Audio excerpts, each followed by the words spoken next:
কিন্তু পিছু হটছে, তারা কিন্তু তাদের ব্যারাকে এখন ফিরে যাচ্ছে।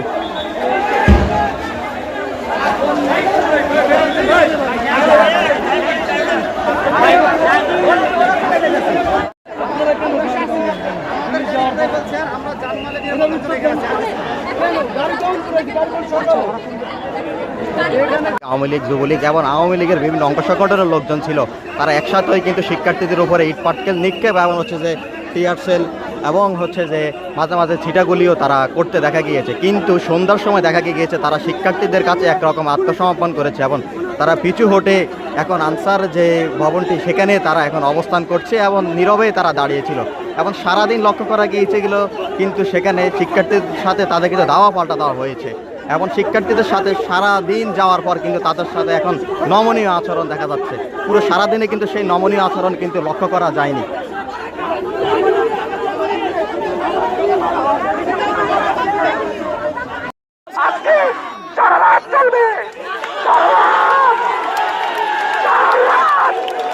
আমাদের ভাইয়ের বুকের গুলির হিসাব আজকে আমরা রাজপথে নেব।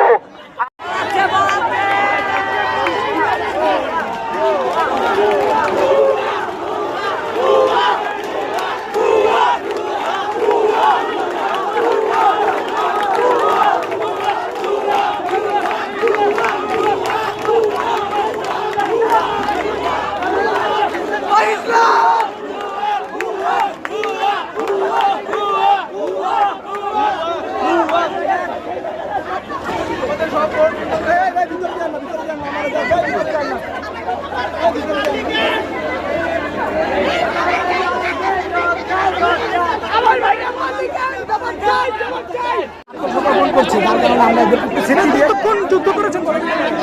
সকাল থেকে সন্ধ্যা পর্যন্ত, 1টার সময় বের হয়েছি, 1টার সময় বাসায় গেছি, এখন আবার রাস্তা আমরা। আমার পিছনে যে এরিয়াটি দেখতে পাচ্ছেন সেই জায়গাটির মধ্যে দীর্ঘ 8 ঘন্টা ধরে শিক্ষার্থীদের সাথে এবং কোটা সংস্কার আন্দোলনকারী যারা শিক্ষার্থীদের পক্ষে রাস্তায় নেমেছিল তাদের সাথে ব্যাটালিয়নের সদস্যদের সাথে প্রায় 8 ঘন্টা এখানে রণক্ষেত্র পরিণত হয় এবং ব্যাটালিয়ন সদস্যদের সাথে দেখা গিয়েছে যে ছাত্রলীগ, আওয়ামী লীগ এবং যুবলীগের বিভিন্ন অঙ্গ সংগঠন লোকজনও কিন্তু ছিল এবং পুরো সারাদিনব্যাপী কিন্তু শিক্ষার্থীদের সাথে দাওয়া পাল্টা দেওয়ার ঘটনা ঘটে এবং শিক্ষার্থীদের উপরে টিয়ার সেল নিক্ষেপ এবং হচ্ছে যে ছড়া গুলি এবং হচ্ছে যে